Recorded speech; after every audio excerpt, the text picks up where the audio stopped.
Alors, est-ce que vous utilisez Uber, cette application du diable, où vous faites venir des mecs payés ras les pâquerettes pour vous amener un sandwich ou alors pour ramener vos fesses d'un point A à un point B?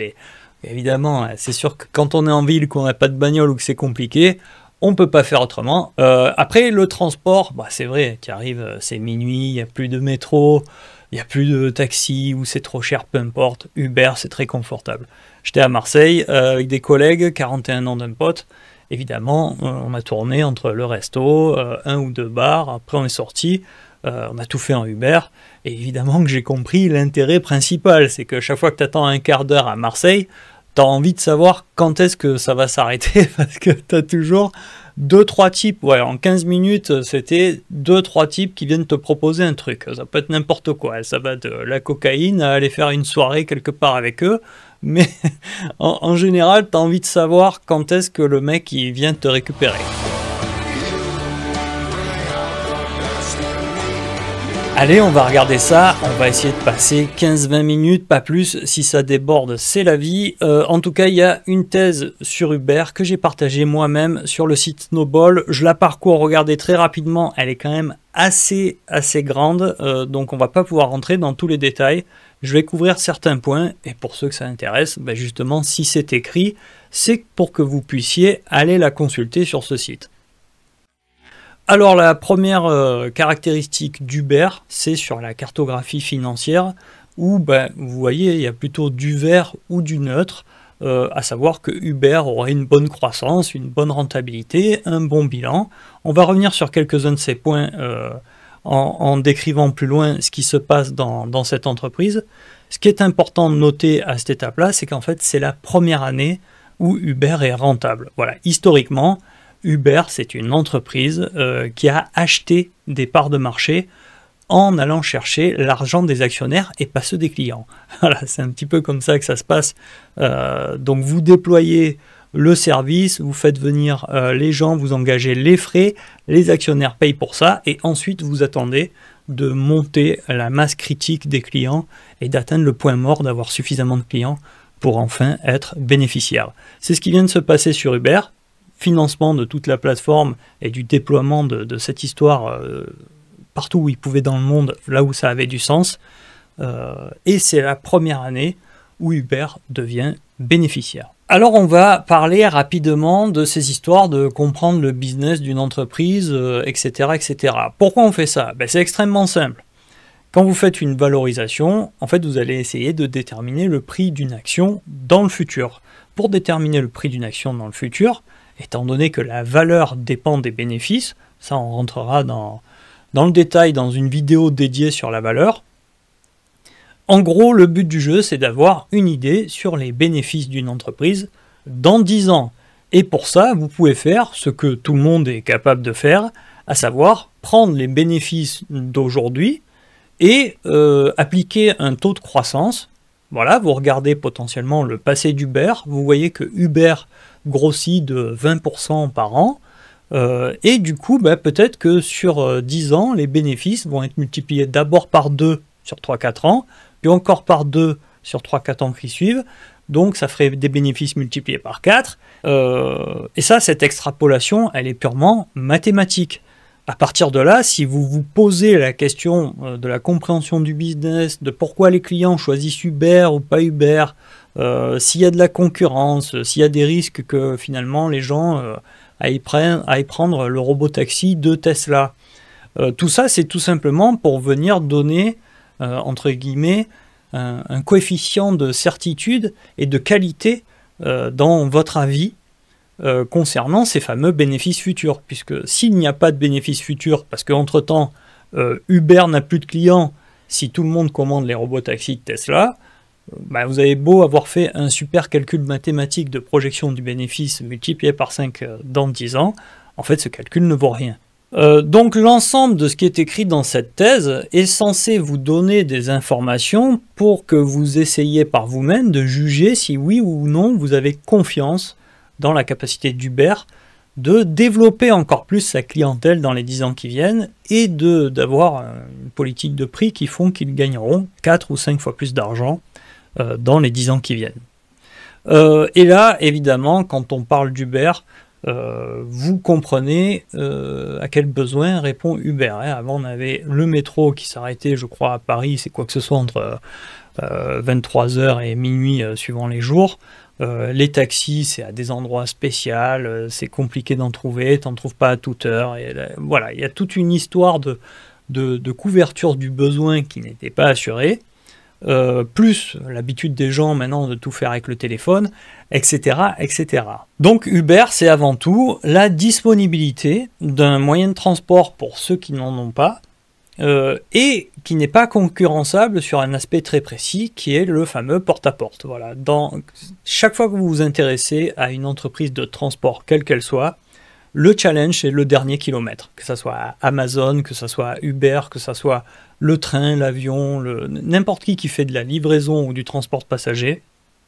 La question qui se pose, c'est la gestion des derniers kilomètres et la gestion du porte-à-porte. Et Uber fait évidemment partie de ces très rares moyens de transport, à part ceux que les gens s'achètent eux-mêmes, qu'ils ont en pleine propriété. Uber fait partie de ces très rares moyens de transport qui vous récupèrent exactement où vous voulez, au moment où vous le voulez, avec le délai d'attente, et qui vous amène au point que vous souhaitez. Voilà, donc ça c'est quand même... Il y a de la concurrence sur le VTC d'Uber ou sur la livraison de repas, mais au-delà de cette concurrence, voilà, c'est pas la SNCF qui va venir vous concurrencer, même s'ils sont dans le secteur du transport. Et ensuite, Uber a mis en place tout un tas de mécanismes avec lesquels ils essayent un peu de faire du Amazon. Et le business model d'Amazon ou d'Uber, en fait, c'est le business model de la confiance. Voilà. Donc, en gros, ce qu'essaye de vous apporter Uber, c'est la réduction de votre stress. Donc, quand vous attendez un Uber, quel qu'il soit, si vous commencez à trouver que ça fait trop long, un quart d'heure, une demi-heure, peu importe, vous avez le parcours de la personne sur l'application, vous savez où elle en est de votre livraison ou de la course de taxi précédente avec estimation du temps, etc. etc. Évidemment, du côté d'Uber, eux, avec toutes ces données, ça leur permet d'optimiser les trajets, etc., etc. Et il va y avoir tous ces mécanismes qu'on connaît sur ces plateformes ou sur Airbnb, ce genre de business où il y a du relationnel de personne à personne qui est organisé par une plateforme. Il va y avoir le crédit social à la chinoise. Alors, la différence avec le crédit social chinois, c'est que là, si vous ne voulez pas utiliser Uber, vous ne l'utilisez pas. Le crédit social à la chinoise, c'est l'État qui le gère, donc il vous est imposé. Mais dans Uber, vous avez le système de notation. Le chauffeur se comporte mal ou ne fait pas son taf comme il faut, sanction des clients. Inversement, le chauffeur peut noter les clients. Alors ça, j'en suis pas sûr parce que je l'ai lu, mais comme je n'utilise pas assez moi-même, je vais peut-être être à côté sur certains points que je vous dis. Mais bon, l'important, c'est l'esprit, quoi. Vous avez ces mécanismes. Et ce qui montre que c'est quand même très important cet aspect un petit peu réduction de stress, ça devient même aussi la partie premium de Uber, où vous savez très bien que au départ Uber s'est beaucoup battu sur le prix. Voilà, ils ont gagné leur part de marché et ils ont essayé d'imposer leur business model pendant 10 ans sur la base du prix le plus intéressant.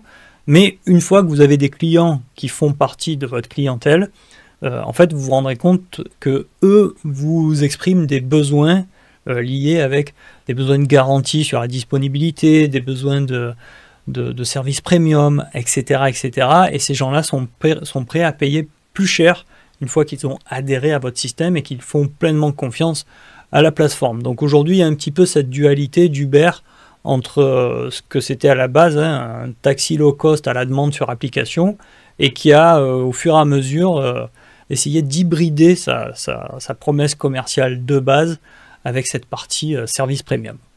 Alors on fait un point rapido sur l'avantage concurrentiel d'Uber. Donc je vous le lis parce que comme ça sera encore mieux que si je l'invente.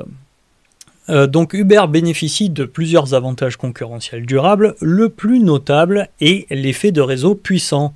La valeur de la plateforme Uber augmente à mesure que le nombre d'utilisateurs croît. Voilà, donc plus il y a de passagers, plus cela attire de chauffeurs, ce qui réduit les temps d'attente et augmente la densité de couverture, rendant le service plus précieux pour les utilisateurs existants et nouveaux. Et puis comme je vous le disais tout à l'heure, voilà, il y a quand même une barrière à l'entrée qui est extrêmement forte pour la concurrence. qui est que Uber a acheté ses parts de marché parce qu'au départ, ils ont financé à perte 30 milliards de dollars pour le déploiement de leur plateforme et de leurs services partout où ils les ont déployés. Ce qui veut dire que si un concurrent essaye de le faire, vous imaginez Uber qui a eu besoin d'autant d'argent alors que le besoin était là, il n'y a eu pas de service, donc ils avaient un boulevard. Et maintenant, il faudrait encore plus d'argent que ça, sachant que en arrivant, vous auriez la concurrence d'Uber qui est déjà en place, avec des gens qui n'ont aucune raison de venir dans votre premier taxi que vous lancez sur Paris, s'il y en a 4000 qui travaillent pour Uber. Donc voilà, ça, c'est une petite revue rapide des avantages concurrentiels d'Uber. Et comme je disais au départ, avoir une idée de ces avantages-là et du fait que la concurrence aura du mal à les faire bouger ou à venir grappiller des parts de marché ou peu importe, tout ça c'est fait pour que vous ayez plus de confiance quand vous exprimez votre calcul, quand vous faites votre calcul de valeur intrinsèque en projetant votre bénéfice dans le futur. Vous pouvez vous dire, voilà, sur 5 ans, je le verrai venir. S'il y a quelqu'un qui lance un truc pour concurrencer Uber à très haut niveau, je le verrai venir parce que je sais ce qu'il en est de proposer un réseau aussi étendu que celui d'Uber. Alors en ce qui concerne le mode d'Uber, il y a quand même une subtilité qui est assez connue, mais je vais vous la rappeler parce que c'est quand même l'objet principal de ce qu'on essaye de comprendre. Le mode d'Uber de l'effet de réseau, il ne fonctionne pas exactement comme YouTube. Sur YouTube, plus de viewers, plus de gens qui proposent des vidéos, plus de viewers, ça se joue aux chiffres globaux. En ce qui concerne Uber, c'est pas ça qui compte. Ce qui compte, c'est la masse critique par ville. Voilà, Uber doit se battre ville par ville, et dans toutes les villes où il est faible, où il n'a pas atteint une densité de chauffeurs et de clients qui fait que le prochain client qui arrive, il trouve son compte avec Uber parce que la livraison est disponible ou le transport est disponible dans un temps raisonnable. Vous vous retrouvez dans une situation où les chauffeurs ont tendance à abandonner parce qu'il n'y a pas assez de clients, et puis les clients ont tendance à choisir potentiellement un autre service parce qu'il n'y a pas assez de chauffeurs. Donc vous pouvez tout à fait avoir des acteurs locaux qui viennent concurrencer le géant Uber dans leur ville s'ils comprennent mieux comment lancer ce genre de service dans leur ville. Alors le principal risque concernant Uber, a priori pas de surprise, Uber tout roule pour eux, sauf que il va y avoir, c'est un petit peu comme l'IA dans les smartphones et chez Google et compagnie, on ne sait pas qui va être le gagnant de la prochaine rupture technologique. Et en l'occurrence, pour les bagnoles, que ce soit les bagnoles personnelles ou les systèmes de transport à la Uber, la prochaine révolution c'est la voiture qui conduit toute seule. Donc si demain Elon Musk lance une dizaine de voitures par quartier afin d'être commandable sur une application Tesla pour que n'importe qui puisse faire le trajet qu'il a envie quand il veut, sans chauffeur et pour un tiers du prix de Uber, eh bien Uber peut mourir dans les 5 ans. Maintenant, Uber va peut-être le faire avant. Et là, ils auront l'avantage, eux, d'avoir toute la base de données clients, d'avoir tous les gens qui ont l'application installée. Et c'est plutôt Tesla qui va avoir du mal à rattraper Uber si Uber arrive à avoir ses voitures autonomes avant Tesla. Et ça pourrait finir tout simplement par un partenariat entre les deux. Donc il faut essayer de comprendre comment ça peut se dérouler. Mais c'est le point principal à surveiller, c'est cette rupture technologique. Donc si vous avez un avis beaucoup plus affiné que le mien et une connaissance beaucoup plus affinée que la mienne sur comment ça va se dérouler au niveau de l'absorption des voitures autonomes dans un business à la Uber, ou si Tesla a déjà prévu quoi qu'il arrive de le faire en interne, ça je ne me suis pas encore renseigné, vous avez à nouveau une capacité supérieure par rapport à tout le monde de savoir si oui ou non projeter les bénéfices d'Uber dans le futur a du sens.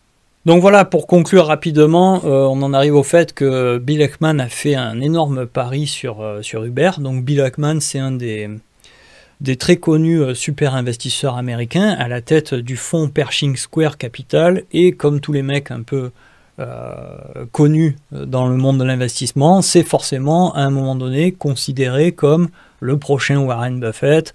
Il y a ce genre de choses qui sont dites au sujet de Bill Ackman. Moi, j'aime beaucoup sa méthode. Un jour, on fera une vidéo dédiée. Elle est en quelques points précis qu'il regarde sur un business et ils sont extrêmement classiques et intelligents. Et ce cher Bill Ackman a deux choses. Donc la première, c'est qu'il a fait un pari colossal sur Uber. Donc il a pris dans Uber une participation au point où Uber fait quasiment 20% de son portefeuille. Sachant que, pour vous donner un ordre d'idée, il a aussi du Nike et du Google, et il est dans des proportions aux alentours des 10% sur ces deux autres paris-là.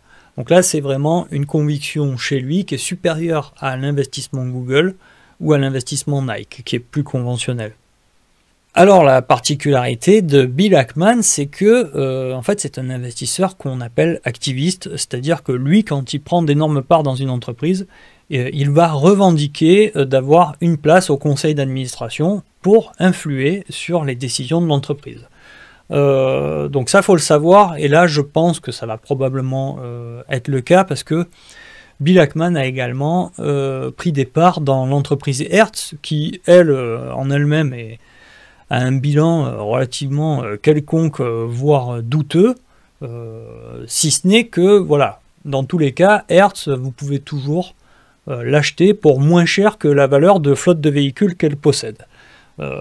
Mais c'est pas ça que Bill Ackman a acheté. Si vous avez quelqu'un comme Bill Ackman, qui est un investisseur activiste, donc il va vouloir prendre des décisions à l'entreprise, et qui, sur quelques mois, fait un énorme pari sur Uber, qui a une application de gestion de transport, et un énorme pari sur Hertz, qui est un vivier de stock de véhicules, c'est quand même pas très compliqué de se dire qu'il y a peut-être 2-3 fils qui se touchent entre ces deux stratégies. Voilà, donc cette fois-ci pour les fondamentaux, eh bien comme la dernière fois sur Ricard, on m'a expliqué que je devais aller voir les données quantitatives qui étaient proposées par IQ Invest, site sur lequel j'ai évidemment un accès, et je passe un petit bonjour à mon cher collègue Hugo, qui est le fondateur d'IQ Invest et qui m'a gentiment reçu sur son podcast il y a 2 mois. Allez le voir d'ailleurs si vous ne l'avez pas vu, je vous mettrai le lien en description. Donc j'ai récupéré la fiche valeur. Donc ça c'est ce que vous voyez si vous voulez, quand on regarde les chiffres sur 5-10 ans en arrière. Uber, ça fonctionne pas d'un point de vue analyse quantitative classique, parce qu'en fait tout est dans le rouge. Donc là il faut se concentrer uniquement sur ce qu'on sait de l'année en cours.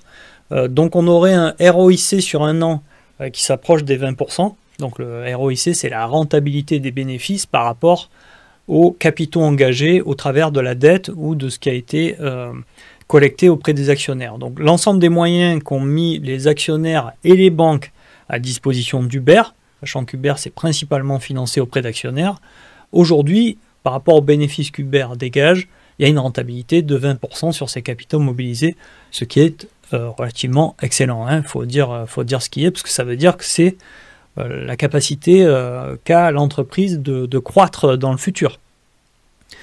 Puisque si vous prenez ces bénéfices, que vous les gardez et que vous les injectez pour déployer de nouvelles villes, eh ben votre capital d'ubérisation grossit, et vous grossissez de 20% par an tant qu'il y a des villes à conquérir. Ce qui est le cas pour Uber. Voilà, donc CA sur un an, croissance de 15%, marge brute 39%. Bon, pour ceux qui connaissent la valeur, on aime bien quand ça monte à 60, au-dessus des 50, mais là c'est pas le souci, on est sur normalement des business models qui sont ultra low cost, donc c'est déjà un miracle que Uber fasse de la marge brute dans les 40% et de la marge nette quasiment dans les 30%. Voilà, ça aujourd'hui, sur ce qui se passe chez Uber, sachant qu'il n'y a aucun capex, il n'y a aucune dépense en investissement, c'est une application. D'ailleurs, je reviens 10 secondes en arrière, parce que ça c'est un point important. Uber s'étant financé avec 0 résultat pendant des années, donc en gros il y avait des pertes comptables, vous injectez énormément d'argent, et chaque année vous ne collectez pas assez de chiffre d'affaires pour être bénéficiaire sur vos dépenses.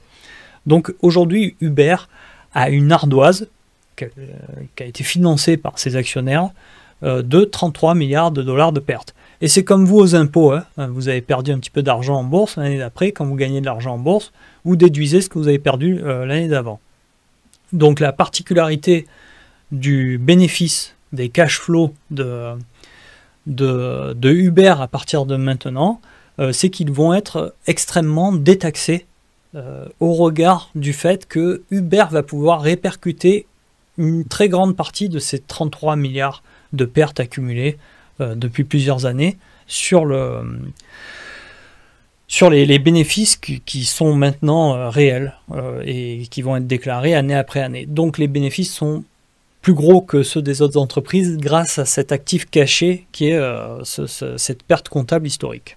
Alors, puisque je me suis permis de prendre la petite fiche valeur d'IQ Invest, pour la valorisation, je vais mettre en avant l'outil qu'il y a dans la plateforme du Go, qui est un outil très sympa, puisque vous avez, comparé au mien qui est juste une calculette, chez Hugo, vous avez tout cet aspect graphique qui est beaucoup plus parlant. Donc chez Hugo, je me suis amusé à définir que le free cash flow par action allait avoir une croissance de 14% par an à partir de maintenant. Bon, d'où j'ai sorti ce chiffre, c'est tout simplement la projection des analystes.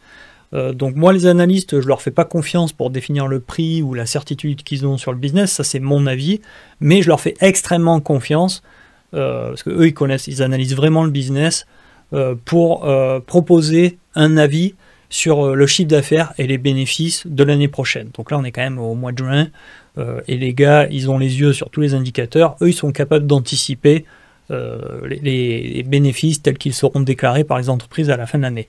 Évidemment, des fois, il y a des accidents, mais ça, c'est leur boulot, ils savent le faire. Donc moi, en général, je fais confiance aux analystes pour les projections de croissance et pour les estimations de bénéfices de fin d'année. Évidemment, après, à partir du moment où vous extrapolez sur 3-4 ans, ça c'est une autre histoire. Mais voilà, scénario de base, 14% de croissance. Quand on part du bénéfice tel qu'il est aujourd'hui, je ne sais plus exactement où il en est, il est entre 3 et 5. En fait, vous tombez grosso modo sur une valeur d'entreprise dans les 100 dollars au prix juste.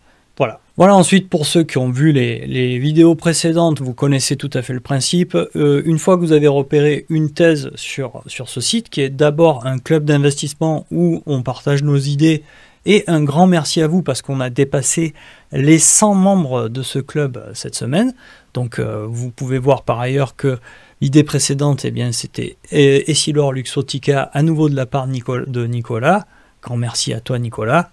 Donc vous avez toutes ces idées qui sont accessibles et pour lesquelles la plus-value du logiciel par la suite, c'est de vous permettre de classer toutes ces idées, puisque la promesse du site, c'est d'essayer de vous amener à comprendre quelle est votre meilleure idée d'investissement personnel. Donc pour en arriver là, ce que vous devez faire, c'est d'abord ajouter cette idée à votre liste. Donc vous avez le bouton en haut à droite de chacune des thèses qui vous ont convaincu de prêter attention à une entreprise particulière. Et immédiatement après, voilà, remplissez la checklist.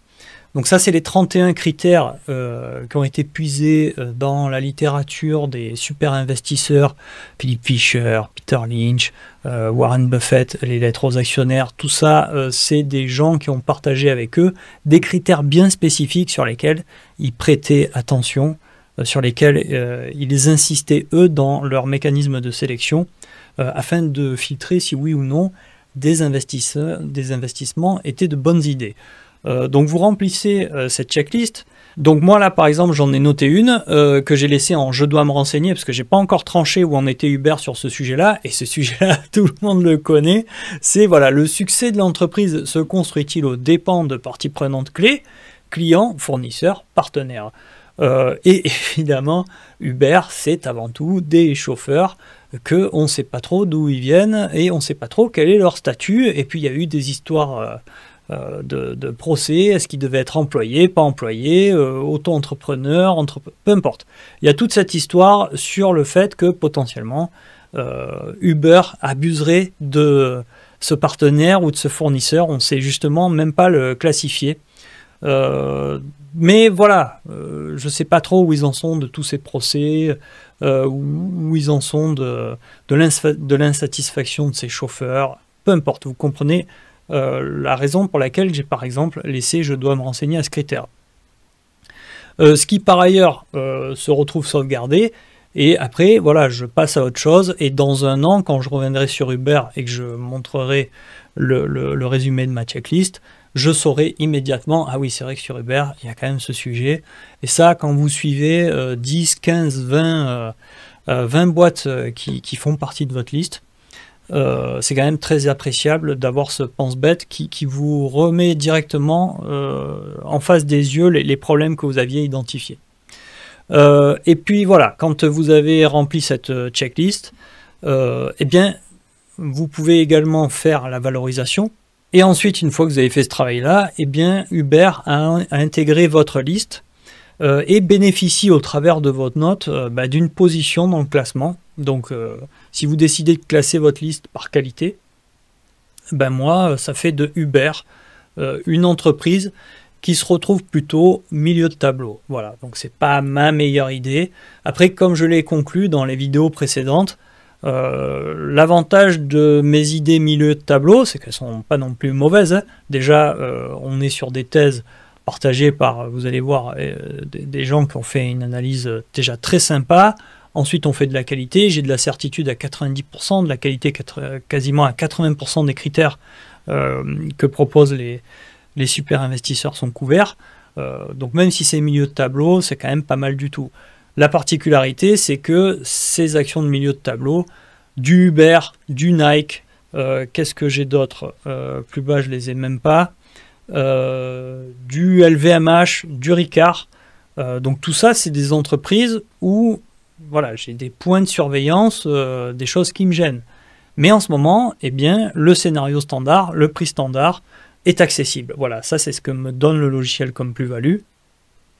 Le logiciel vient récupérer le prix de la veille, critère de Guy Spier, et pour éviter d'avoir le FOMO de la journée, on va comparer le prix de la veille avec votre étude de valorisation et le logiciel va vous dire si oui ou non vous avez un bon prix au prix de la veille.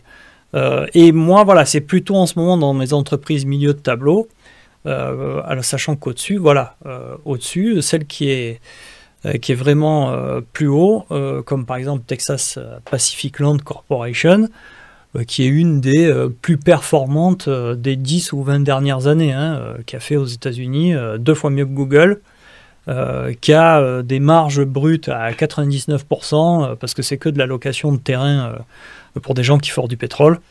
Bon, ben, le souci de cette action, c'est qu'elle est trop chère. Voilà, c'était la façon dont ce logiciel peut vous aider à trouver des idées, à en estimer la valeur, qu'elle soit financière ou qualitative, pour à la fin vous faire déboucher sur votre liste de meilleures idées. Un seul commentaire pour l'instant, le logiciel est en version bêta, donc à l'instant T sur ces histoires de liste, j'ai limité à 10, puisque si je mets plus que ça, sachant qu'on est déjà 100, en fait ça va dépasser le plafond de ce que je paye en ce moment pour avoir les prix.